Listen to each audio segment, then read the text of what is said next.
Welcome to the Intuitive Websites Internet Marketing Podcast, bringing you the country's top podcast on the subject of internet marketing. I'm your host, Glenn Thayer, along with the CEO of Intuitive Websites, Thomas Young, and web marketing guru, Dennis McCarthy.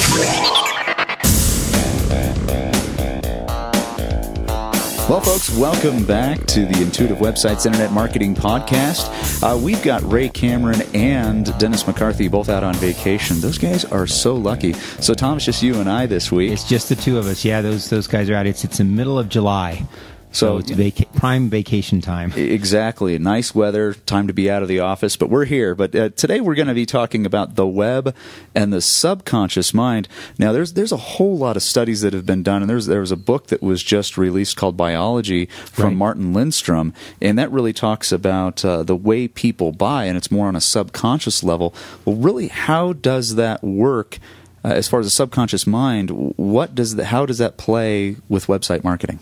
Well, it plays a very important role, and it plays a role that's not talked about very often. And so I thought we'd dive a little deeper into some issues around usability and website marketing and the subconscious mind. And I just finished reading the book Biology. It's spelled B-U-Y, by, and then .ology, biology. So it's a takeoff on that. It's actually a very, very cool title. The Truth and Lies About Why We Buy by Martin Lindstrom, Lindstrom. And we'll put this information on our blog. But in reading the book, it just dawned on me that yeah, absolutely, the subconscious mind plays a role in websites. Now, he doesn't talk about websites in the book. He just talks more about retail or marketing, why people buy. Marketing, branding, advertising, big picture stuff. He talks a lot about national campaigns. But the crux of the book is that they were studying people's minds as they impact and interact with brands in advertising.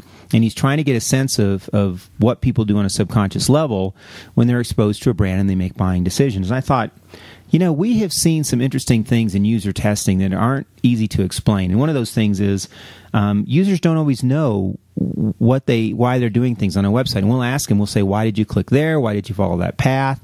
And they'll say, I don't know. Well, when they say that to us, what's really happening is their subconscious mind knows, but their conscious mind doesn't know. So it got me to thinking, let's dig a little deeper into the website user's subconscious and get a sense of what they're up to and what they're thinking about. And the book really triggered a lot of ideas as to how websites can trigger the subconscious mind of users to meet their needs, to get them what they want, and to lead to a conversion for you as the website owner. Now, isn't this a lot, though, if you're looking at as far as buying, since not most, but a lot of people's buying habits are now online. And over the last probably 5 to 7 years, that has been transitioning from a retail mentality to an online mentality. Absolutely, and it's all one integrated whole. So, it's what you see on TV, it's what you see in the store, it's what you see on the web, it's what you see on Facebook when you're interacting with your friends. All of that comes together to interact with the subconscious mind and drive behavior. And I think some of the things that I picked up from the book that apply to this is that, first of all, it's not a logical thing. It's an emotional thing. And the idea of branding or even what people see on websites is triggering emotional responses, not logical responses. So that's why people may not always respond to what you think is logical, because there's a lot more to it. Would that just to form like a little example here, I know we were talking about some of the things before the podcast is like a home builder. People will respond logically. They might have, here's a list of features and benefits that our homes offer. Mm-hmm. Well, people can't really relate to insulation. Yeah, I mean, the facts and data of insulation don't mean anything. But if they have a family and you see, well, here's the Joneses, and the Joneses are having their home built by this builder, and here's the process they went through, and it might be them taking a 2 to 3 minute video of the process that they went through to build their home. Absolutely. In fact, one of the things that we know from the subconscious, even going back to Carl Jung and all the research that was done, is that the subconscious mind doesn't know the difference between what's real or what's imagined. That's why when you wake up in the morning after having a dream, your first impression is, okay, where was I? Oh, here I am. Okay, that was a dream. But your first impression wasn't, I know that was a dream, whatever. Your first thought was, that was real. And now I've awoken. My conscious mind is back, and now I realize, oh, okay, it wasn't real. So the subconscious mind is going to act on the images it sees on a website. So if you're a home builder and you want to explain to people what it's like to build a new home and the benefits of doing that, show them how, on your blog, show them the process of building a new home with photographs and comments from people that are involved in the process and so forth. I think that there's several other examples that maybe can tie this together. One is the concept of product placement in movies. When you, and this is in the book as well, if you just do product placement in the movie, like the star is drinking a Coke, big deal. But if the product placement is integrated into the storyline, like in the movie E.T., where the Reese's Pieces were needed to lure the alien back to the little boy, that made Reese's Pieces very popular and very well known, whereas just eating the candy as a subside to the story wouldn't do it. So what we learned from that is, on your website, integrate the benefits your users get from your company into the experience they have on the website. So, in the same thing with product placement. In the TV show American Idol, they use a lot of product placement, and this year they basically have three categories of product placement: Ford for cars, and then their beverage is Coke, which they have on their desks, and big glasses say Coke on them. And then the third is the cell phones, which I believe this year was AT&T. See, I have a hard time even remembering, but the point is that those three products were all integrated into the storyline of American Idol. And so they're not just running commercials. They're giving Fords to the winners. They're having the judges drink Coke in front of all the audiences and all the TV viewers. And they're calling people on their having people call on their cell phones that they're actually promoting on the show. So this is an integration with the benefits of the show and the sponsors. That's the kind of thing that will trigger the subconscious mind to move toward that product. You brought something up that kind of hit another point. There's another show, The Apprentice. Yeah. Something that has done this masterfully, because what they've done is taken it to the next level. Yes, American Idol has Fords, and they have Coke, and they're AT&T. Yeah. E.T. has Reese's Pieces. The Apprentice took it to the next level. They took Kodak, and you got to see the C-level executives at Kodak saying, "Here's what we're branding." Yeah, so you come up with a new. You need to come up with a promotion that works, that we can utilize. They did it with Pizza Hut, I think, last year. They integrate those to a high level. Now, there's a huge risk on the part of the companies that are putting it out there, because it can be a negative experience too. Exactly. And one of the things about the TV show itself is like that show, The Apprentice. I mean, you've got to think about the emotional impact of how these products are integrating. And that show is kind of a downer. I mean, people get fired, and it's and it's very harsh and drama. So those things play, and they're an important factor. In the movie E.T., it was an uplifting thing, and the cute little boy and his alien and the Reese's Pieces, and it's that worked because it put that candy on the map. It didn't even exist really until that movie. But for what you can learn from websites from all of this is that if you have a benefit you provide your customers, integrate it into the web. Another good example is Netflix. If you're on the Netflix website and you're thinking about renting a movie, you want to see movie trailers, you want to see reviews of the movie, you want to know the experience of enjoying that movie. Netflix does a great job of that. Another way of looking at it too might be sports. For anyone that's engaged in sports and is passionate about a sport, I like to play tennis. So if I go to a website and I can start to see the experience of playing good tennis on that website, that's going to lead me to purchase that product. And so it's the same thing. What are you passionate about, and what is your target market passionate about? Integrate that experience into that. And the book also brings out the fact that along with not being logical, we're also very superstitious. People have all of these weird habits that we do, and we all do them. Even, geniuses have weird, superstitious habits. We all do it. And you knock on the desk 3 times before you get up. We all do. I mean, we all have these things. And so I thought, well, what can websites do to help people with these issues around superstition? And I thought, well, it's consistency. The answer is consistency, because we lean on superstitions to bring some kind of order to our chaotic life, or what can be a chaotic life. And what a website can do then is when you get on the site, have it be consistent with the standards of the web. use left-hand navigation, use simple navigation, don't clutter your site with a lot of things. That ties right into that non-logical, superstitious, and need for consistency that people have. It's an interesting book. I mean, I think that it's important to branding, it's important to marketing, and definitely important to website usability. The bottom line is that all branding and marketing and buying decisions take place in the subconscious. Now, you talked about as far as consistency is concerned. Now, there's also consistency in navigation, but also consistency within the entire branding experience. Yes, absolutely. Of a company, because clearly if they see branding in print advertising, branding on television, they're going to expect the same experience when they go onto the website. Yes. And so I think what you're saying is make sure that there's two things: usability, so it conforms with the majority of websites out there.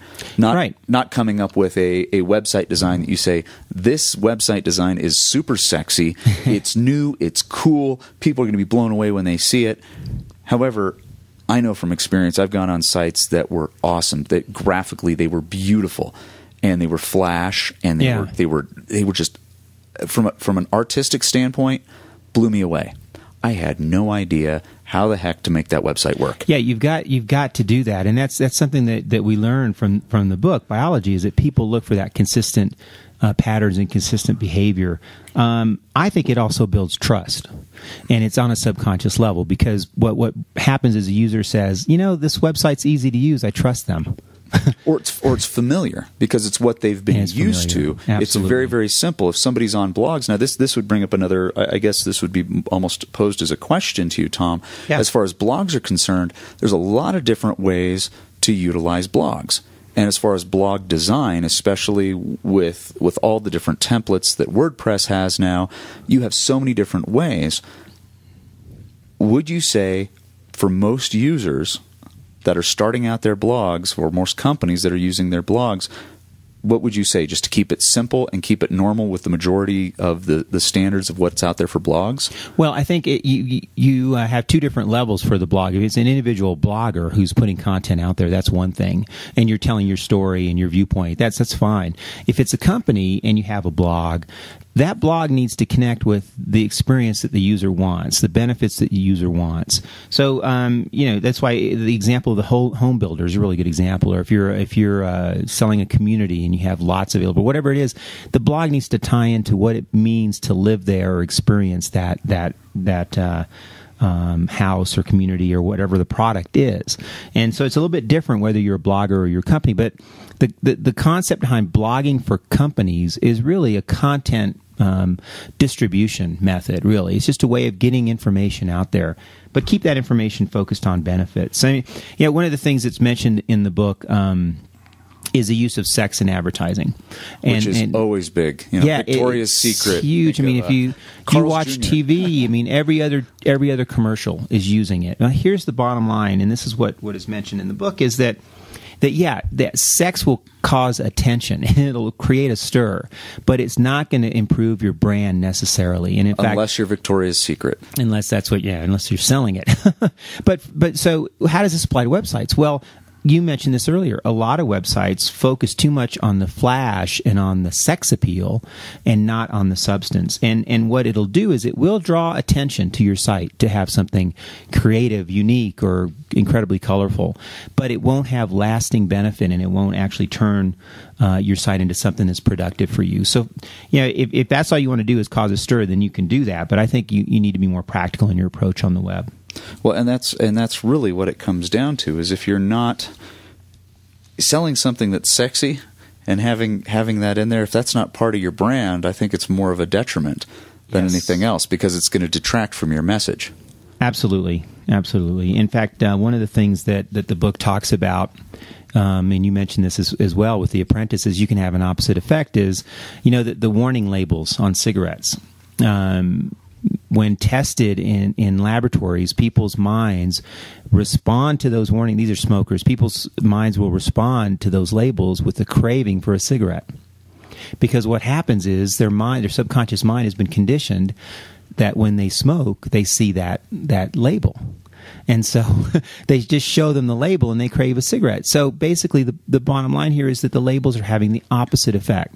They are helping the brand of smoking, or they're helping encourage smoking when they should be discouraging it. So that just that's an example of how powerful the subconscious mind is, and the kind of results it'll drive for people. Well, what we've been talking about, folks, is the subconscious mind and the web, and been kind of going around the book Biology, The Truth and Lies About Why We Buy from Martin Lindstrom. Well, Tom, as you know, every week we end this podcast with an action item plan. What are the key action items for our listeners? Well, I've got a few questions for you to ask yourself about your website. And the first question is, and you probably have never thought of this, but what is your website's impact on the user's subconscious mind? So this is going to get you to go to some deep level here to really find out what is beneficial to them, what do they think about your brand, what's important to them, and then how can you then integrate those subconscious triggers into your website design and the user experience. So how can you integrate benefits into the user experience on your website? Is your site consistent? And if it's consistent in its navigation, its look and feel, then is it trustworthy? I think it's very important for you to look for you look at your stats, your Google stats, for evidence of these things. Probably the number one statistic that tells you the impact of your website on the subconscious mind of users is the bounce rate. If you have a high bounce rate, then you are not connecting at all. You have a negative connection with your users. If you have a low bounce rate, then you're doing a good job of that. And for the folks that have come directly to this podcast and didn't listen to the other ones, can you explain bounce rate really, really quick? Right. Bounce rate is when someone comes to your website and leaves immediately. What percentage of people leave immediately without interacting with the site? And that's going to your homepage or whatever page they went to and didn't explore the site anymore. That's right. and so the other part of this action plan is to go look at your stats and try to keep your bounce rate below 30%. That's really would be a good target. We see some of our better sites in the 20% area, and that's where you want to be. And then conduct user testing. And as you conduct user testing and people tell you, they don't know why they did this, or they don't know exactly what they're looking for, try to dig deeper and find out what's going on their subconscious level. And then read the book, Biology. And in fact, if you're a website marketing professional, I think it's critical that you stay up on literature, on branding and marketing and what's happening. Because books like Biology may not ever mention websites or website marketing, but you can take the fundamentals in that book and certainly apply it to what you do on the web. You mentioned an interesting point there, because most of the marketing and advertising these days is going towards the web. Even if the books that are written about advertising and branding do not mention the web is such a large part of that, it can't be ignored. Absolutely. Well, folks, we'll see you next time here with the Intuitive Websites Internet Marketing Podcast.